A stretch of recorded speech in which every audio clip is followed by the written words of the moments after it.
Bismillahirrahmanirrahim. Assalamualaikum warahmatullahi wabarakatuh. Waalaikumsalam warahmatullahi wabarakatuh. Mitra-mitra PT BES, hari ini kami kehadiran tamu yang sangat luar biasa, spesial tentunya. Di depan saya ada salah satu dari tim konsultan Eco Farming. Beliau adalah Bapak Jamaluddin Al-Afghani. Selamat datang Pak Jamal. Terima kasih. Di kantor PT BES. Beliau selaku Widya Swara bidang pertanian organik di Kementerian Pertanian. Kemudian beliau juga asesor pertanian organik Lembaga Sertifikasi Profesi Pertanian Kementerian Pertanian. Ya. Hari ini kami mau bincang-bincang nih dengan Pak Jamal ya, tentunya terkait dengan produk yang dipasarkan oleh PT BES, yaitu adalah produk Eco Farming. Nah, produk Eco Farming ini sangat luar biasa penjualannya, sangat ramai sekali, sangat laku sekali. Namun tentunya banyak sekali mitra-mitra atau mungkin masyarakat yang sebenarnya belum paham betul seperti apa sih sebenarnya kinerja Eco Farming ini. Nah, yang pertama saya mau tanya, seperti apa sih Pak pupuk Eco Farming ini sebenarnya secara garis besar ya? Ya, baik Pak Nur, terima kasih. Jadi para sahabat sekalian, Eco Farming ini kebetulan kami sudah melakukan beberapa kali uji laboratorium terkait dengan kandungan-kandungannya. Jadi yang pertama tentu kalau yang sudah ada di kemasan yang sudah sering kita lihat adalah ada kandungan organiknya. Nah, organik ini adalah merupakan salah satu bahan yang sangat vital dalam memperbaiki kualitas tanah ya. Jadi tanah yang baik itu diindikasikan dengan organik yang semakin tinggi. Nah, saat ini kondisi tanah kita kenapa masuk dalam kategori kurus? Karena organiknya rata-rata kurang dari 2%, bahkan saat ini menuju ke 1%. Nah, jadi ini adalah satu hal yang menggembirakan bagi kita bahwa ada satu produk kecil tetapi kadar organiknya sangat luar biasa. Kemudian yang kedua ada kandungan N-nya, P-nya, K-nya. Ya sekalipun dalam jumlah yang kecil, tapi ingat bahwa memang untuk bahan organik tidak ada NPK yang di atas 5 ya.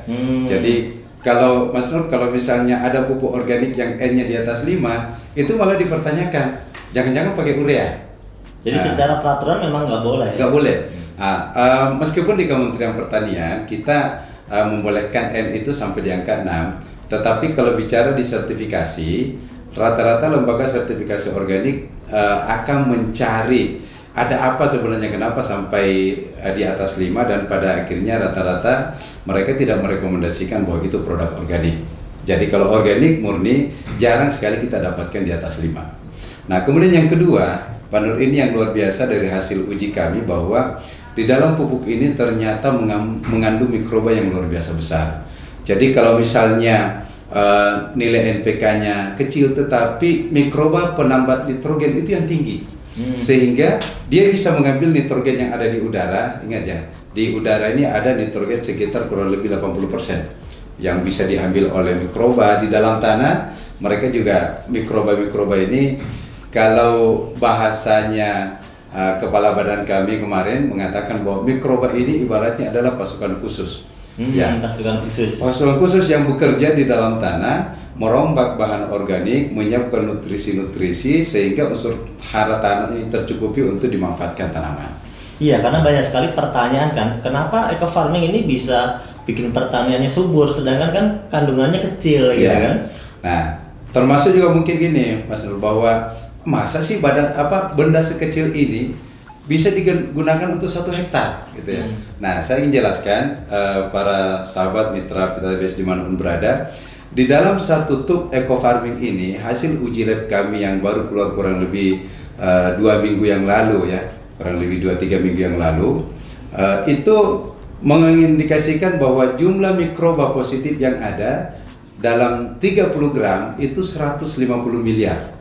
Nah, padahal dalam kondisi belum diapa-apain ya? Belum diapa-apain.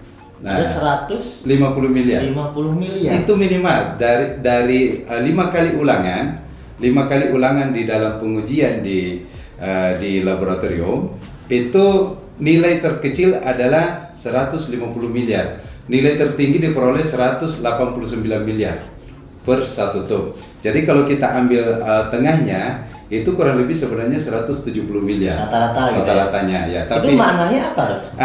maknanya begini, dengan mikroba yang dalam jumlah yang besar itu ketika kita aplikasikan ke tanah sebenarnya tidak perlu langkah awal tidak perlu sebenarnya kita lakukan pengembangbiakan lagi, fermentasi gitu ya. Itu yang pertama. Yang kedua, ketika kita aplikasikan ke tanah di dalam satu kali aplikasi, misalnya kemarin saya membuat sebuah catatan kecil bagaimana kita breakdown di dalam dalam 1000 ml itu ada 150 miliar misalnya. Nah, artinya setiap 100 ml itu ada kurang lebih 15 miliar. Nah, jadi dalam 50 ml itu ada 7,5 ada sekitar 75 miliar ya, ada sekitar 7,5 miliar maksud saya. Ada sekitar 7,5 miliar dalam satu tangki. Dalam satu tangki yang dicampur dengan, yang dicampur dengan 15 liter air. Nah, ini artinya apa? Mikroba yang begitu banyak ketika kita aplikasikan, ini pertama ketika dia turun ke tanah, mereka akan berkolaborasi untuk memperbaiki kualitas tanah. Dan mereka ini karena jenisnya banyak, penambah nitrogen, ada pembuka stomata. Nah ini yang unik lagi, pembuka stomata, Mas Nur. Apa fungsinya pembuka stomata?